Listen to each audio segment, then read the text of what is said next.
Welcome to another episode of Make Mental Health Matter, where on Wednesdays I bring guests who are warriors that have a story to share, whatever they've been through in life and this experience, and then really showcasing that space of hope. If this happens to be your very first time watching, my name is Kelli Melissa Reinhart. I am your host. And if you happen to be watching this on YouTube, make sure you click down that subscribe button. If you're watching it on any of the streaming platforms like E360 TV, Roku, Fire, Amazon, whatever it happens to be, make sure that you add this into your watch list, your wish list, one of those lists so that you don't miss another episode. Because I promise you, every single guest that I have on, including my guest tonight, is incredible. And you definitely want to hear their stories. And I do go live every single Wednesday at 7 p.m. Mountain Time and on Mondays at 11 a.m. Mountain Time. That may be shifting a little bit. So I'm just going to give you a little heads up right now, but I'll talk about it more as I get closer to whatever that looks like. So without further ado, I am going to bring on my guest for today. Lumiere, thank you so much for joining me. Thank you so much for having me. It's truly a pleasure to be here. Yay, I am so excited to have you on the show. But and we'll probably talk about that a little bit, but tell the audience a little bit about your story. Yeah, so hello everyone. My name is Lumiere Bukasa and I'm a storyteller, nonprofit founder. I'm a writer and I'm also a master's student. I'm originally from the Democratic Republic of Congo and I grew up in a humbled home. I grew up with my grandparents who raised about 14 people in a home, in one small home. So I grew up with nothing really. But one thing that was installed in me as I was in my grandparents' home was just the passion for education and the passion to become better in life. So one of the things that I always say is, stories are so powerful. And this became more of a realization because of my past and how I grew up. My grandparents always used to tell me stories of powerful women, powerful people that have made an impact on this earth. So that became my motivation, because I knew that people that looked like me could become someone. So it also motivated me to also go to school and to pursue, having a nonprofit and to become a storyteller, because I really do believe that stories really do change lives. So yeah, I'm excited to talk about this. Yay, awesome. And the reason why I'm super excited to have you on, so Lumiere and I just shared the stage, the TEDx stage. Yes. It's been a couple weeks, which is so Yeah. weird. But I know that that's really where we all kind of started collecting our story that we were going to tell Yes. on stage. And your power that when you're standing on stage and telling your story and all of those, it was just really incredible. And that's why I'm so excited to have you on here to spread the message, one, first and foremost, that you are now official a TEDx speaker, Yes. telling your stories and really sharing the power of story, which happens to be really one of the whole basis of what I do on Wednesdays with Warrior Mm. Wednesdays. Yes, absolutely. So tell me a little bit. So when we talk about stories, like I know as I'm stepping into a speaker role, and I'm sure a lot of speakers think about this too, but stories are one of those that I hear a lot. They're like, you need to put together the story of where you're going and take people on Mhm. this journey. But I love the way that you talk about it is that our family, there's stories from generations and really how you can become this powerhouse of a Mhm. person and really know through these stories that you're told, that what that entails. So Mhm. can you talk a little bit more about like what does it really mean, like stories? I believe that story is your power. right? I have this statement that I make, which is, he who tells your story controls your narrative.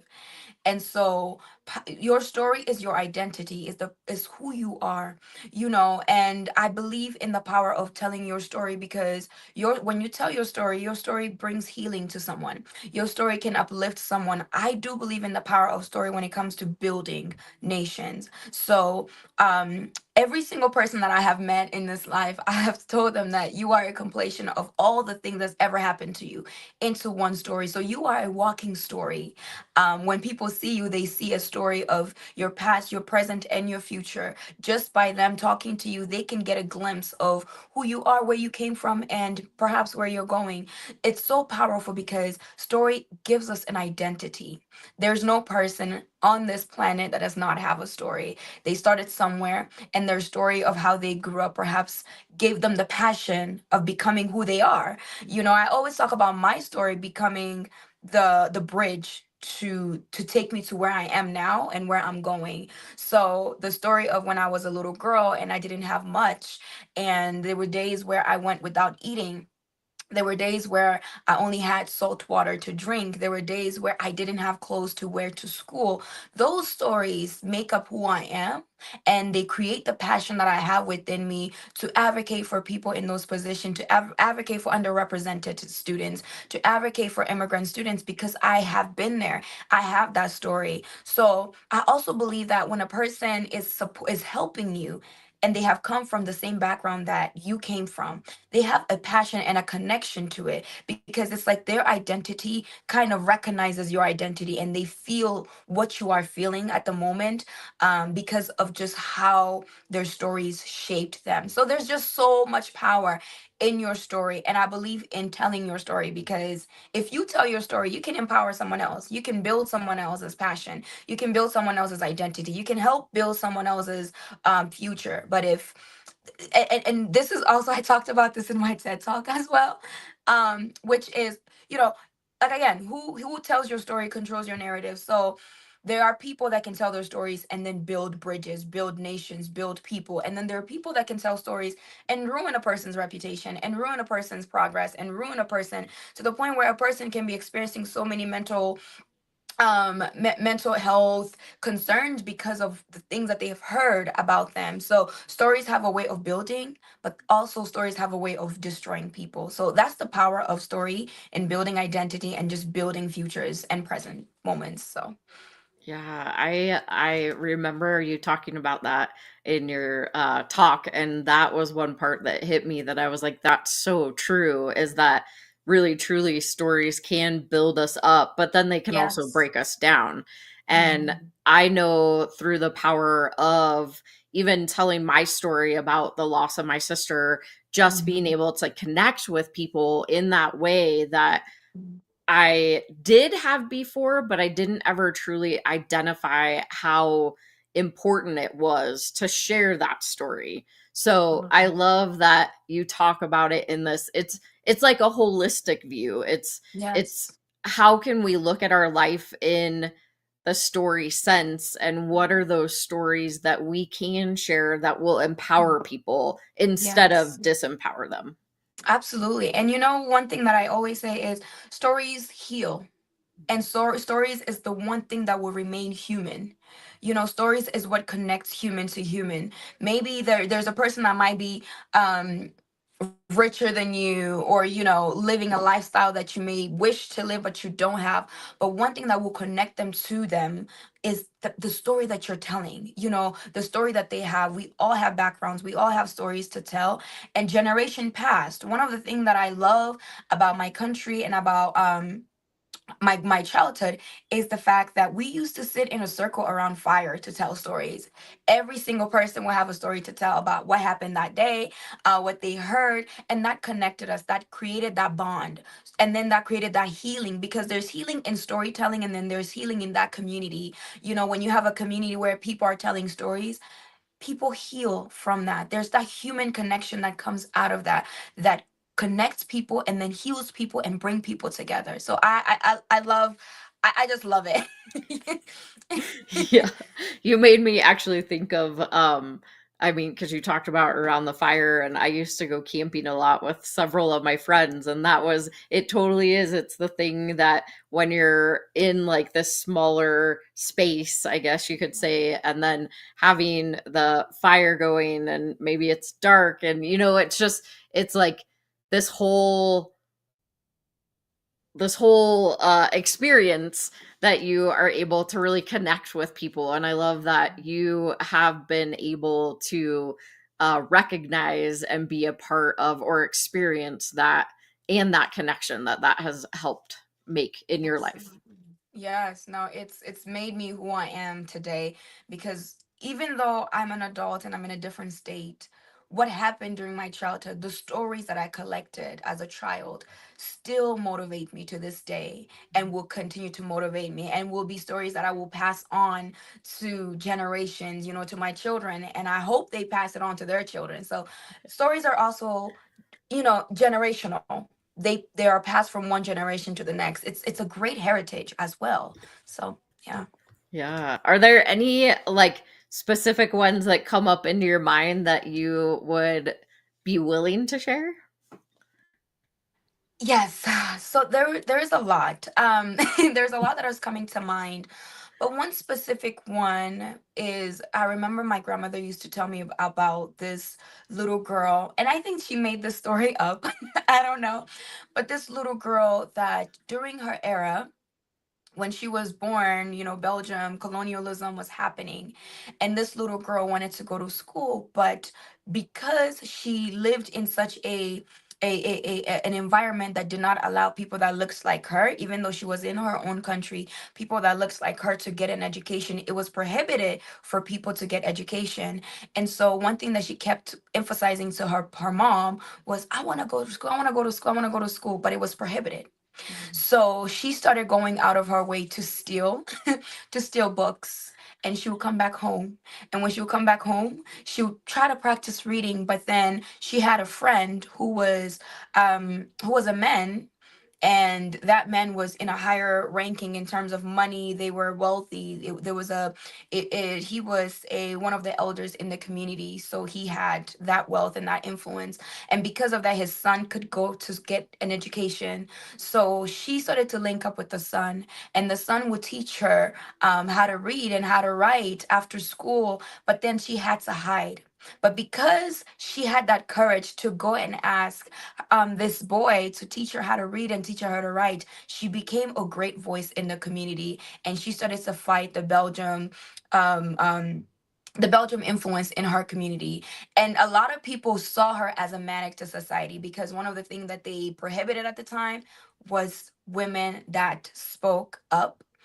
But she went out of her way to speak up, and she went out of her way to place herself in a position of harm so that her people could be saved from it. And then that gave her and that gave the women in her community the boldness to keep on speaking. And so I know my grandmother told a lot of folk tales and a lot of made up stories, but I think there's some truth to that story because she grew up in that time period where women didn't go to school, and she grew up in that time period where she couldn't go to school herself. So I think she saw something like this and it inspired her, because as much as she ended up giving birth to 14 children, she still worked hard, and she still had a business on the side. She was selling. I mean, if she found water, she would sell water. If she mangoes, she would sell mangoes. It whatever it was. And so she just exuded this energy of strength and courage, and it was always in the stories that she will tell of how she grew up that motivated her to do the thing that she was doing. So I kind of saw that story of that little girl that she was telling manifest through her. I made a joke. I always made a joke of grandma, you're literally like this girl that you keep telling us about. Like, is this you or not?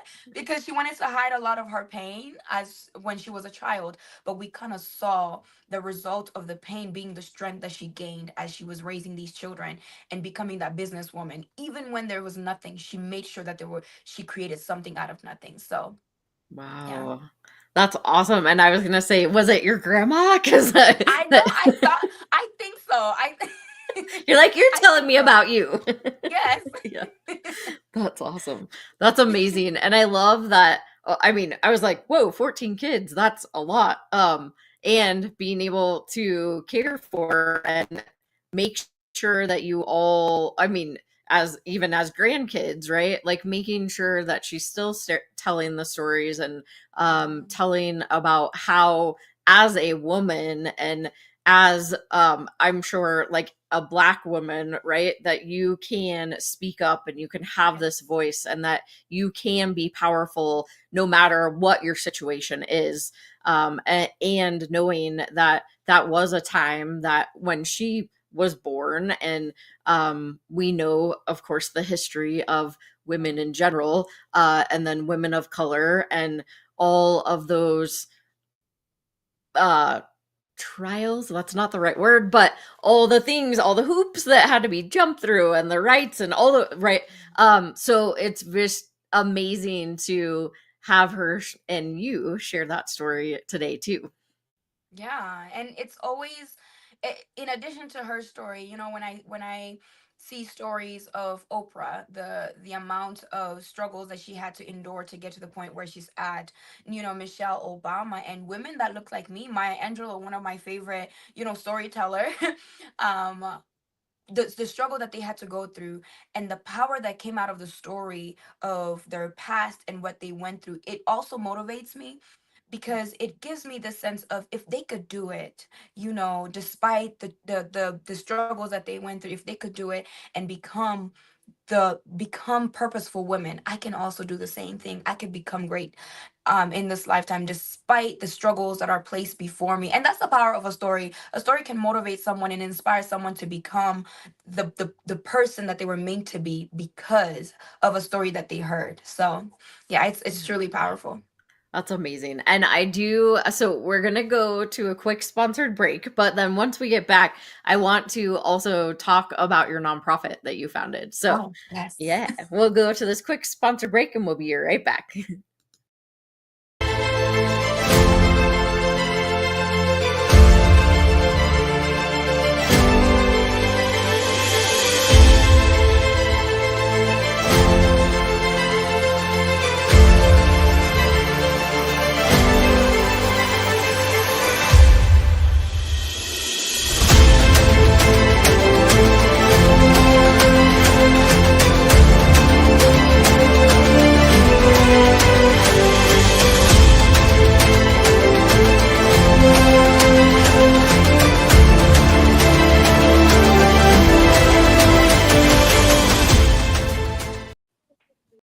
Hi, I'm Amy Joy, and I'm the host of Get Your Shit Together Live with Amy Joy.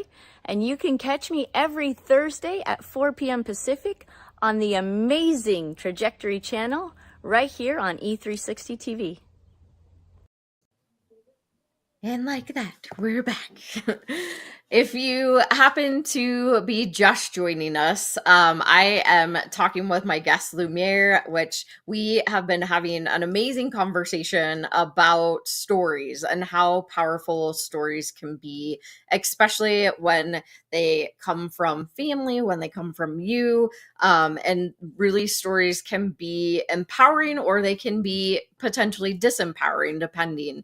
But also being able to share the stage together at TEDx Cherry Creek a few weeks ago, and really setting that stage with your presence of showcasing the power of stories and how we as humans can really start to utilize these stories in our lives to help um, create generational wealth is what comes to my head, but Yeah. it's part of that legacy. And how can we really spread that message? And I know now you are in Colorado Yes. and you founded your own nonprofit, so can you tell a little bit about that?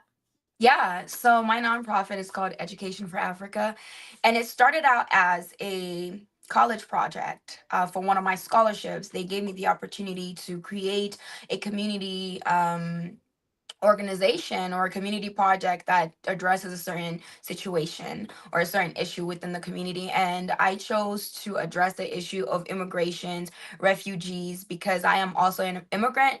And I wanted to address the issues that they were facing in terms of getting access to higher education and supporting them with scholarship applications, because I'm a first generation student that also happens to receive, full scholarship, full ride scholarship, and I'm the first person to graduate within my home, my family. And so I wanted to help students that looked like me, came from the same background as me, to get that same resources and support them, create that accessibility for them to get to higher education, because I understand how important education is. And the more that we did these projects within the community, and we were gathering refugee students, we were gathering immigrant students, we supported them get scholarships, helped them with FAFSAs and applications. And I realized that there was a need for that, but also because I saw a need back home as well, in terms of children that grew up in the same situation that I grew up in poverty, lacking education. I realized that there's also a need back there, and I can't keep my mouth shut. And I need to do something about this situation. So what I started to do is I started to do work back home as well, providing students with the resources that they needed, or helping them pay their school fees. That's one of the things that kids back there struggle with, is school fees. So we started to support them with that. And then eventually we started to work with women of these kids, because we realized that there's a gap somewhere where the women are not being provided the support that they need, or a lot of them are facing abuse in their homes. A lot of them are forced to remain in broken homes, and so they don't even have the time to support their children, because they are facing all these abuse at home, or they don't have the opportunity to even make money because of the poverty. So we started to work with the women, and we started to work with the children. And one thing that we realized is the stories that were told to the women were that of defeat. A lot of the women didn't see much of themselves. They just saw themselves as, we produce children and we serve our husbands, we can't leave our home despite how abusive our husbands may be. We have to stay because there's a stigma behind leaving your home. And so one of the things that we found challenging was that the issue of the kids is also because of how the homes are set up. The dynamics at home, there's an abusive person at home, because of the culture within my country. It encourages abusive behavior and silences victims. So we started to empower women by telling their stories. Once again, we started to host community gathering with the women, where we can tell different stories, we can hear from each other, because one thing that we realized was that the women's perhaps have never really heard of a story of someone that came out of from their community and became someone. So we brought people that came from those communities, from those situations, and became someone. And so we started creating empowerment groups with the women, to ensure that we are uplifting their voices and telling them that they do matter, and their bodies are not punching bags. That's one of the message that we had to install in them, is your body is not a punching bag. You deserve more than this. You are more than what you're going through, and just empowering them. And we started to see the confidence of women returning, that a woman that lost out on the dream of, I want to sew clothes, you know, they forgot about that dream, but through like the training, through the workshops, they were able to revive that dream again. And then from there, we're like, okay, now let's get to helping you get the funding to do this.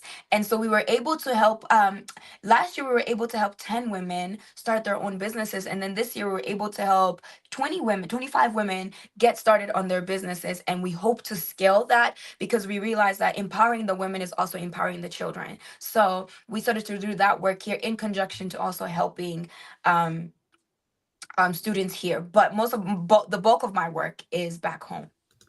Wow. And so a question popped into my head, because I mean, you probably know by now, I love having the hard conversations, or the conversations that Yeah, nobody else wants to have, right? Because I yeah. just want to get more information clarity. Mhm. I have heard so often that there is this very abusive situations that happen. Mhm. What the question that's coming up in my head is it maybe the lack of education even for the men in these countries, that they are maybe following the patterns of what it used to be, and they just like, I mean, I feel like, and I don't know what the stats are, because I know, I mean, in America too, we have abusive relationships, right? But it just, Mhm. I feel like I have heard so much more, um really, like in your home country, and others, right? um Mhm. so is it, I it's not all the men, but No. it's Mhm. more than most. Is that Mhm. true? Yes. So the culture in Congo is that encourages women to be quiet. You know, Mm. you can't do much, you can't do this, you can't do that. And then it amplifies as the voices of men. I would say it's toxic masculinity that has been taught from generation past, and it keeps getting passed down to the point where even our constitution, the surprising thing is our constitution doesn't even condone, doesn't even condemn marital rape. It doesn't recognize it as rape. So if a woman gets raped within her home, her marital home, she doesn't have any grounds to say, well, my husband did this, because it's not even recognized as illegal. And so we have policies and laws that do not even protect women, policies and laws that perpetuate the culture of rape. And our country, the Congo, has been known for rape culture. In the early 2000, the UN concluded that it was the rape capital of the world. And then the statistics that the UN collected was 48 women were raped per hour. But I think it's more because they did not take the statistics of different regions. They kind of just went to specific regions, and they kind of, interviewed whoever came forth and said it. But there were so many women that remained silent because they are not told to speak. They can't say anything bad about their husband. They can't say anything bad about the culture that they grew up in, because it's a taboo to speak about this. So it's just it's the lack of education, it's the lack of understanding the power of women, and it's the lack of it's just the culture that needs to change. There's a lot of culture aspects that needs to change that are very outdated, that prioritizes masculinity over femininity or womanhood. So women are seen lesser than, and because of that, it's like the idea of women, you must obey your husband, they take it to the extreme. Mm. It's taken to the extreme, and through that, also the women in the country, the older women in the country are teaching women toxic submission, and so when these women are in marriages and they go to their parents are like, you know what, that's how marriage is supposed to be, like, just, it's gonna get better over time. And some women end up dying in those relationships, in those marriages. So it's just a culture, a lot of things that needs to be unlearned, and a lot of empowerment that needs to happen for the women, and then a lot of unlearning that needs to happen for the men. Now, it's not every man, it's not all the men in Congo, but it's a culture thing that has been happening for centuries that needs to change. Yeah, and I think, I mean, just hearing you say that, it is, and I'm sure the work that you're doing also is helping to shift. Not, I mean, I know that it probably feels like a small amount at this point, but I mean, 20, that's amazing, but still, making that small shift is gonna start making waves, and that's just Absolutely. incredible that you're able, one, to share your story of leaving Congo and coming to America, and um, going to college, and being able to also out of college, help others and really get them into college. And now we're starting to like shift this dynamic, which definitely needs to happen. And Mhm. I do know in America, we are very privileged with being born here, raised here, um, and we don't fully understand other cultures. But I love the fact that, and I know it's not just you, there's a lot of people that are seeing this and they're like, we need to make change, and Yeah. this is the way that we can change it. and Mhm. starting with the women, empowering the women, which Mhm. ultimately my hope is that will start to empower the men to Yeah. start shifting their mindset, because nobody wants to, like you said, be a punching bag. Nobody Yeah. deserves that at all. Mhm. Yeah. And we need to really start having those conversations, which ultimately, as we know, Mhm. affects the children of the home. Absolutely. And so when you Absolutely. can start doing that, that's where that wave just starts going. So that's Yeah. amazing. Yeah, and can I also say, in terms of the men as well, we try to also empower the men, because one thing that we realize is a lot of these international organization that comes and only support women alone and leave the men out, it also partake in that a toxic culture, where now the men feel left out, and then their way to exert that power and that dominance is to continue doing what they're doing at home. And so a lot of the men have kind of claimed to be left out in terms of when there's medical support, women are getting the support and the men are being left out, so they're creating more of a problem, more of a monster in the country than supporting. And so one of the things that we also started to do is we want male role models within the country. We gather them as well to speak to the boys, to speak to the men, and just have those conversations with them, and then see how we can support them in their endeavors as well. Because I do believe that we can't just empower women and then not empower the men as well. In order for us to change certain cultures, we have to be able to empower both parties, and then bring both parties to the table to be able to change the situation that are happening. So one of the things that we started to do is, especially 3 months ago, what we started to do is we started to have these conversations with the men, and then we started to support them in the sense of, how do we get you to partake in the changes of your community?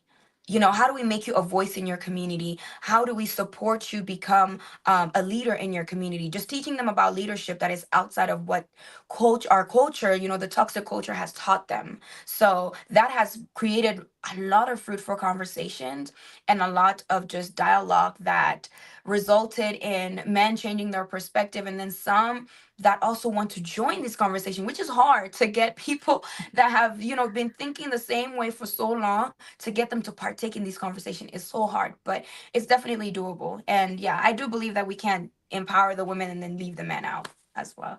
Yeah, no, and I mean, I feel like that's almost across the world, to be honest, Yeah, is like empowering men to speak up about even their own mental health, speaking up about absolutely. their own situation. Yeah, Um, and that is a mindset and cultural shift, because like they don't have to like be a man or get over it, right? Like those words that yeah, we used to yeah, use.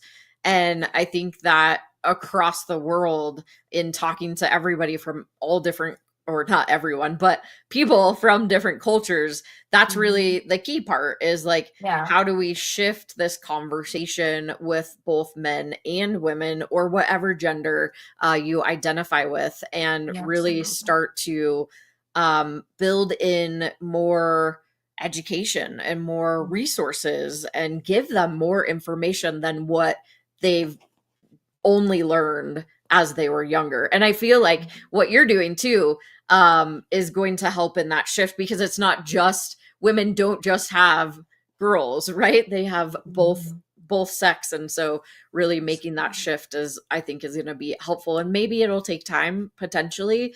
But I love that you also said they are starting to even want to be part of the conversation, because so many other organizations tend to leave the men out when they go and try to help. Yeah, no, and it causes so many problems. I've seen it, I read about it, and then just seeing it play out. It's a totally different thing. And and that's why I also do believe in the power of a story, because through the stories that I have experienced and through what I have seen by my own experience, I have that heart to say, we need to change this. And it's not just about the money. A lot of these organizations come into the country because there's money attached to these, to supporting the women and supporting the men. So they come in and, provide mediocre support, get their money, and then go. But people that have been there, people that have seen it, people that have seen it in their homes, people that have experienced it, people that have experienced women that have gone through abuse and toxic ideologies of manhood, they have that passion to support and to help. And that's why I believe that if you've gone through it, you have that heart to support, you know. And that's why I even started the nonprofit, is because I wanted to help the people that are walking in the shoes that I once walked in. So it came from that place. Yeah, so it's a work in progress. No, that's amazing. And I mean, just creating a nonprofit again out of something you were doing in college, and then continuing to do it, it has now blossomed, and I know that it's Mhm. going to blossom even more. And how long have you been in Colorado? I've been in Colorado for, I think, not I think, 14 years. Long time. Yeah. 14 years, yeah. Yeah. And I came here as an immigrant too, which is a story of its own.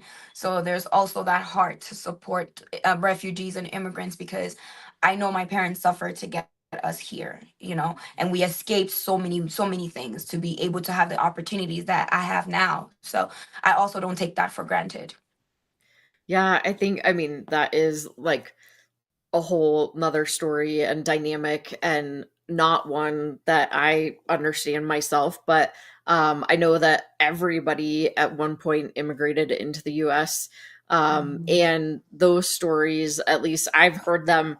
I was actually born and raised Mormon, which they are very into like genealogy and telling the stories of where we came from. And that's shocker to some people that know me, that they're like, what? But it's that whole story, like how my ancestors came from Denmark, is where Mhm.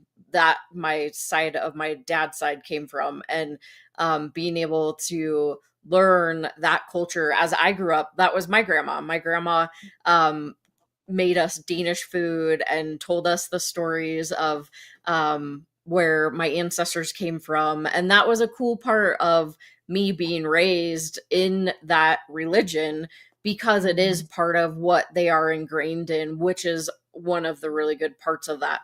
So I identify there with you, of knowing like that history and having that elder to be able to tell you those stories. And it's really special when you're able to hear the stories, but then also you lived that Mhm. experience. And I know that even recently there has been a lot of immigrants coming into Colorado, and I hear the stories on the news, and you just don't know. Like, you can look at it from the perspective of like, why are they flooding into Colorado? Like, looking at it from the negative aspect, but then you can also look at it from the holistic view of, wow, they have taken this chance on Mhm. themselves and their family to Mhm. come to America, and then they have all of these barriers that they have to go through. So I think that's really cool that you are also helping in that aspect. Yeah, I always say that put yourself in their shoes. Because oftentimes we judge people from our own perspective and how we view things. But if you put yourself in another person's shoes, you understand their story, you will know that if you were in their position, you would have done the same thing. And there's no immigrant, there's no refugee that wants to leave their home. It's circumstances that pushes them out. You know, it's a matter of survival. So when you're looking at a refugee that comes here, or immigrant that comes here, it's not just that, oh, they're trying to, why are they taking up so much of our resources? Why are they coming here? They're populating this place. But you have to understand that it's not that they wanted to, it's that they had to. It's the circumstances that they went through. And that's the same thing with me. You know, it's not that I wanted to leave my country, but it's the circumstances. My country is a war-torn countries.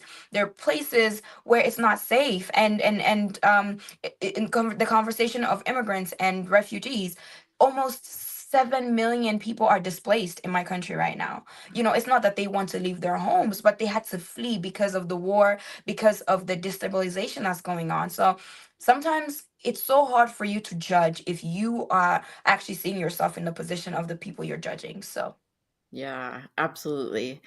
And I love that conversation because it's another way that we can share these stories, what Yeah. experiences we've been through, and then also be open-minded, and like you were saying, non-judgmental of Mhm. what they are experiencing. And I know that, again, in America, those of us that were born here, we take it very much for granted, I believe.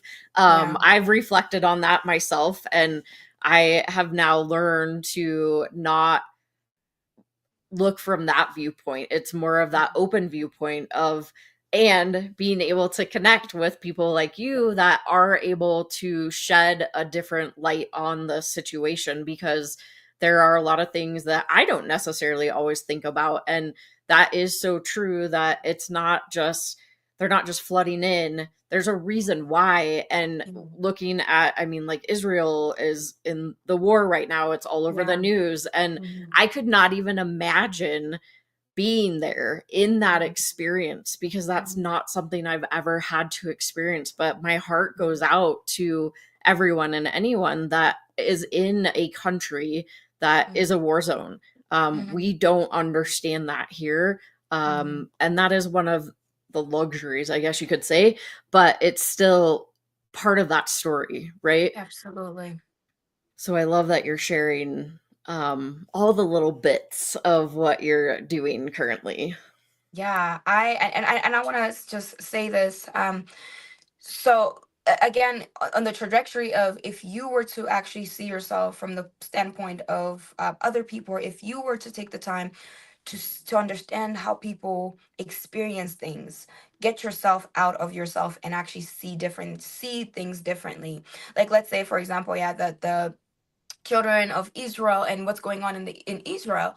If you realize that mothers are losing their children are losing their mothers, husbands are losing their husbands or their wives, there's so much going on that if you see someone come here, you don't know what they have lost, you don't know what they left back home, so if you're looking at them from that standpoint, it's not easy for you to judge them, but it's easy for you to give them sympathy and to say, how can I be of support? That's the power of a story, is when a person tell you their story, it's easy for you to connect with them. The children of Congo, when they come here, sometimes it's like easy to look at them and say, well, you're just fleeing Congo because for whatever reason, but you don't know that they lost their home.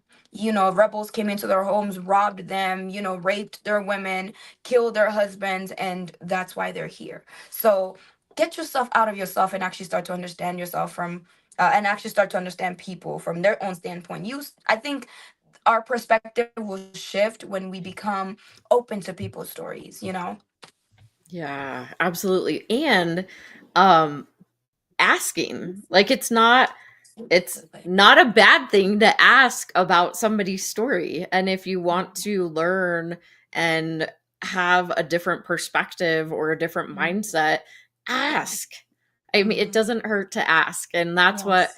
that's why I love this show, is that we can have these conversations and really Mhm. open up that space for people to have a different perspective and Mhm. be willing to, whether it's sharing their own story or asking about somebody else's story. Absolutely. No, absolutely. I agree with that.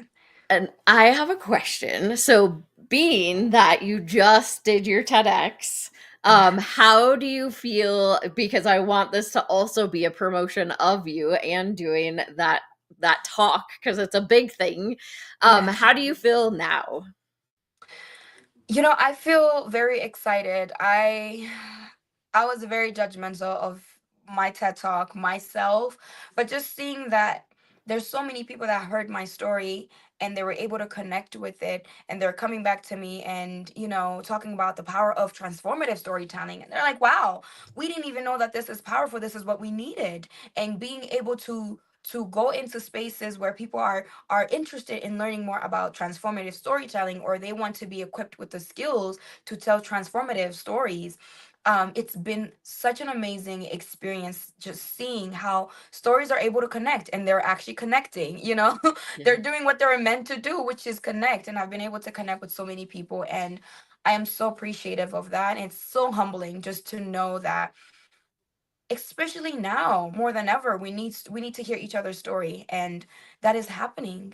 People are seeing it, and they want to know more about me, or they want to tell me about their story, and I'm welcoming to it all. That's amazing. And last time I checked, you were well over 3,000 views. So that is And I impressive. haven't really started advertising it yet, but I'm gonna do it. I have not had time to advertise it as I want to. I know. Well, that's incredible if you haven't even had time to advertise it. That's amazing.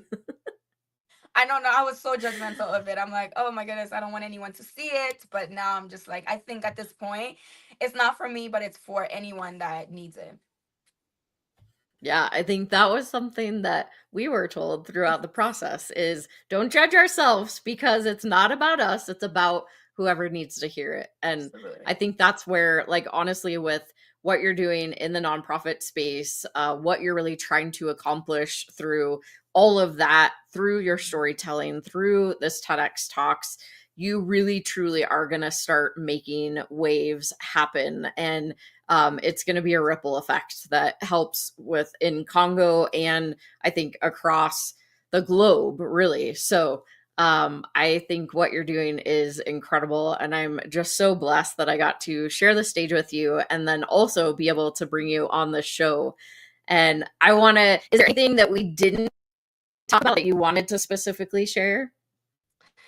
I think we kind of covered everything. I think now I'm always just empowering people to tell their story, to step into their power, because I do believe that your story is your power. So I always leave people with this: just step into your story, step into your power, both the ugly parts of it and the good part of it, because they all make up who you are. So just stepping into that story is stepping into your power. And people need to see that, because the more we tell our story, the more we become authentically ourselves. So I always leave people with that.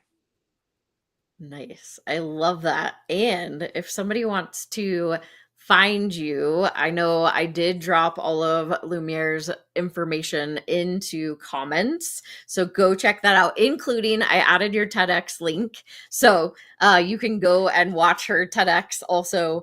But thank you so much, Lumiere, Thank for being my you. guest Thank today. you. I'm so glad I got to have you on here. Thank you for having me. I enjoyed this conversation. It was very fruitful. Thank you so much. Awesome. Yes, you're welcome.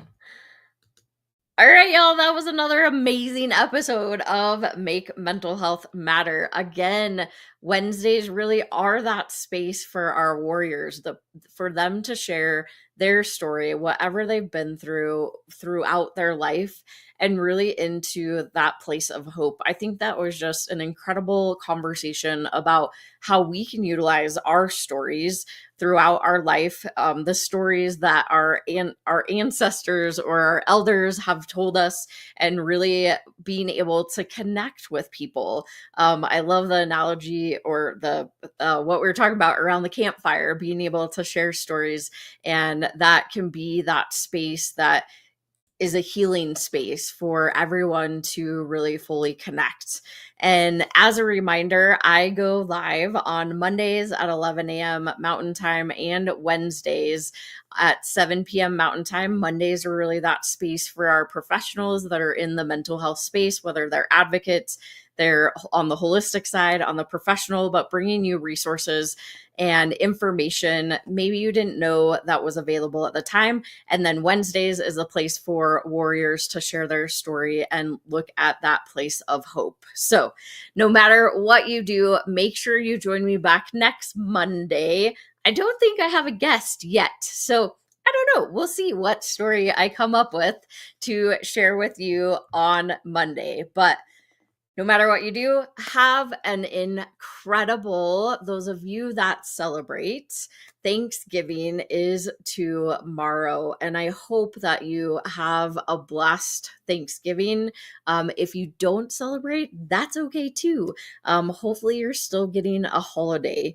And ultimately, I just want to say thank you to all of you for watching this show every single month. We go up in views, and that is just super incredible. And I know that there are many of you that really hang out almost the whole entire, pretty much the whole entire time of the show.